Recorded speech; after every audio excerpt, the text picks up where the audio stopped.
see that. So let's see.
Joe, Yes.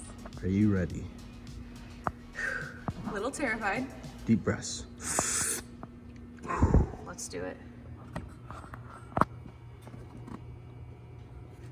Just go slow at first to get started.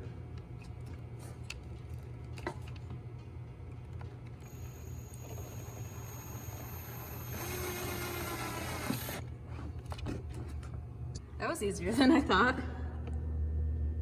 Wow.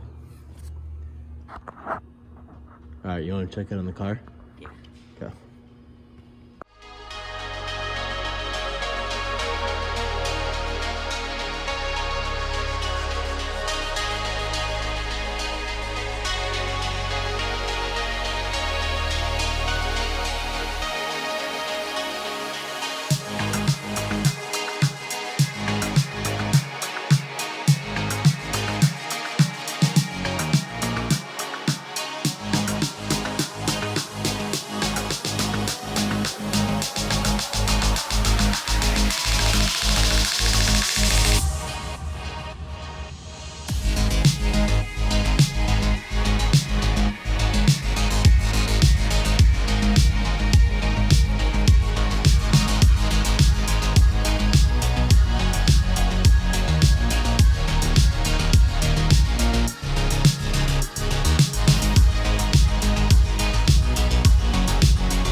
So this guy here, Yeah. this is the anchor point for the parachute. Okay. This is the mount for the parachute. So Right. this is what the parachute ejects from. So you pull the cord, which, speaking of which, we need to figure out where that's going through this bumper at still. Okay. Oops. Are we gonna have to take the whole bumper off? No, I'm thinking we'll just get a real long drill bit and like right here somewhere, just go right through it. Okay. We'll figure it out. Hopefully without taking the bumper off. You're so extra today. I know, but this is where it mounts. This is where it ejects from. So you pull the cable, it flies up, catches air, and then anchor point. Anchor. Parachute, slow down, anchor point. That's why it was so important that we welded it, because it's got more area, more load to transfer, more area to transfer the load of pulling the car, slowing it down from 180 miles an hour. Joe, your car trap's 180 now. 180? Yeah, I just said so. Since when? Since I just said so, so you can't disappoint the viewers now. 180. Yep. Watch out, Russell. You think his car traps on, does it? 179, I think his car does. No, I think he does have a 180 time slip. Bro, 180? Oh. Okay. So, what we did was we just cut it and we shaved it down a little bit to make sure that it fits, and everything actually fits really good first try. So we're getting lucky on this one, but we have to put this support piece back on. So we're gonna clip this back together, and we were kind of wondering if it just doesn't go back in, but there's no directions from Motion, and there's not really a very thorough install video. So my thought was it probably needs to go back in because it keeps all of the wiring for the reflectors as well as the third tail light. The reverse light all together and held down. So we're gonna try it. If it doesn't end up working out, we can always take it out. So what we're gonna do is we're gonna cut a bigger hole here so we can access the pin to be able to take the hook out.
Okay, pull it.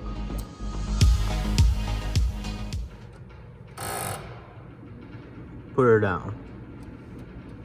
Ugh, I love it. Do it again. Put it back down.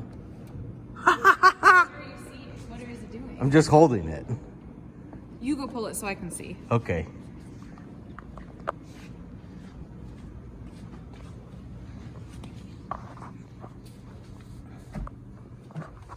Ready? Don't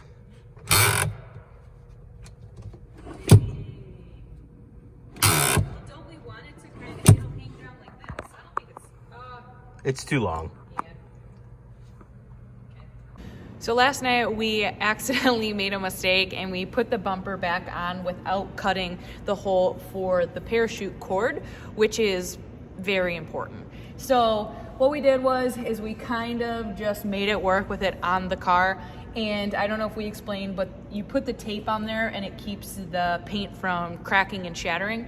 So I'm taking the tape off now, kind of dealing with the mistake that we made. So I'm gonna go in depth on that. Don't learn from our mistakes and cut that ahead of time. Oh. So since this is Brian's baby, I'm gonna let him explain. He is very, very excited about what he's done here. All right, so many of you know, some people don't know, when you put drag brakes on the rear of a car, you lose the parking brake function. Is that all drag brakes or just because we have Bear? I think it's all drag brakes. I don't know of any kit that comes with a parking brake function. That maintains it. Correct. Okay. So up until this point, this handle was useless. It wasn't connected to anything. You could pull it, grab it, yank it, and nothing would happen. So instead of adding another handle or something else to worry about in the car, we decided that the cleanest way to install the pull lever for the parachute would be to incorporate this lever that already is in the car. Logical. Right. So Sounds logical. So Motion Raceworks, when you buy their parachute cable kit, it comes with a lever. Like I said, because we reuse it, we forewent utilizing their handle. Most people, when they use those, they'll put it up on like the roll bar, if you have like a top bar here or something. So we decided to go a different route. So if you look here, this cable coming up. Give me 1 second.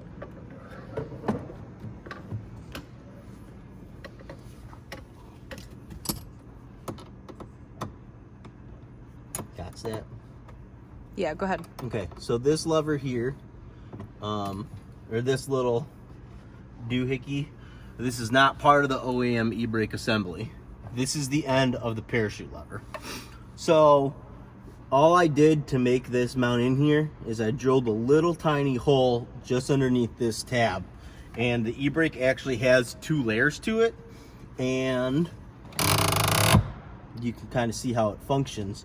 There was enough room for me to take the nut that came to this end of the cable, stick it up in there, drill the hole, and then basically just thread this ball into it. So this is now securely fastened to the e-brake lever, and then this is the other end of the parachute. So it's got this cool nifty little spring-loaded catch. So all you gotta do is just pull down on it, reline it back up, and let it catch back into space. So I put a little spacer here behind this bolt. This is a longer bolt than factory, just because I was concerned about how many threads were engaging, to put this little clamp on it to hold the parachute cable in place. So let's see here. This is the e-brake boot. Once this is back on, ignore the fact that it's,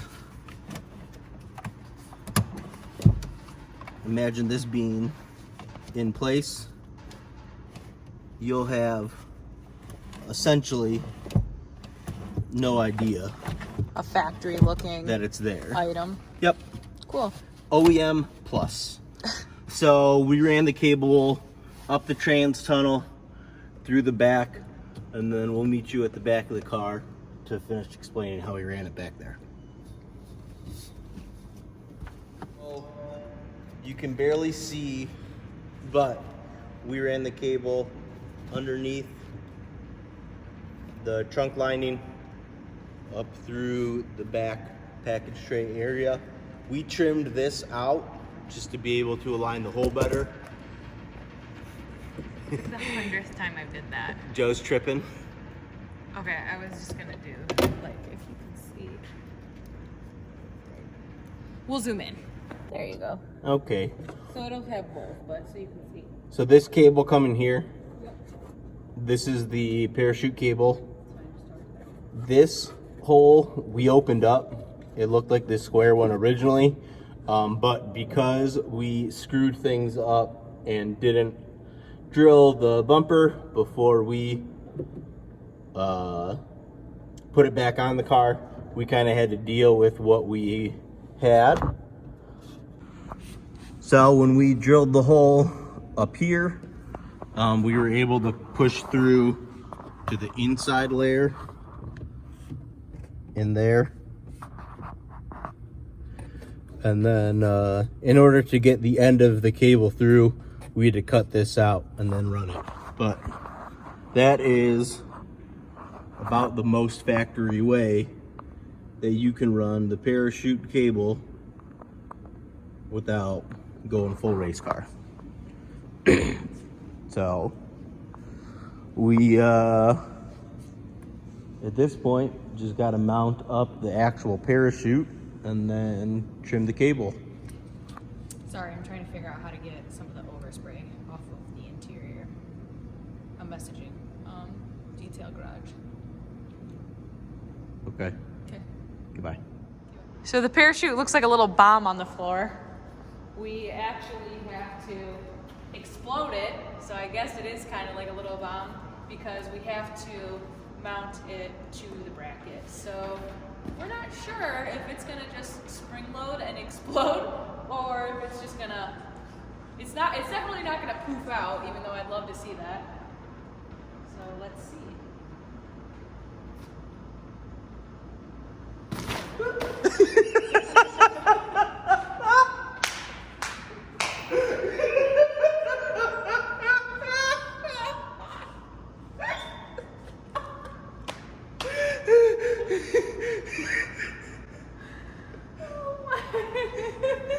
Why wasn't I Snapchatting that? We got it on camera. I know, but still. I definitely didn't expect that.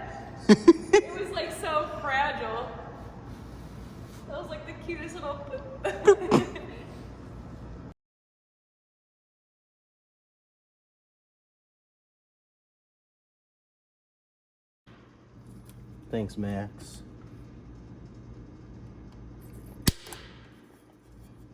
I used to have one of those when I was in architecture. I don't remember what I used it for. Probably the same thing. Oh, exactly what I just used it for.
Go get one. You're kind of ratchet, so how do you not? You're a cop, so how do you stop? How do you not stop? These for sale.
How does the cord attach to the pin?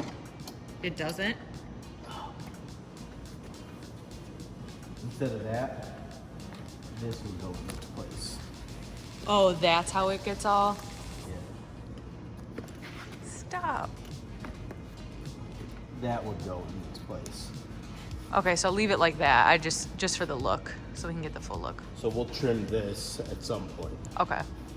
So then when you yank it, I'll show you, if you want, this pin shouldn't move. It's fine, don't worry about it. Can't wait to show you guys everything when the car is finally back together. Slowly we're getting some small pieces here and there. Just as a quick update, we're waiting on some engine pieces. So a few pieces to get the car back together, the engine all back together, are back ordered. So we're kind of just held up by something that we can't handle. I wanted to go over just really quickly why my car needs a parachute. My car needs a parachute based on NHRA rules after 150 mph. So I've needed this for a little bit.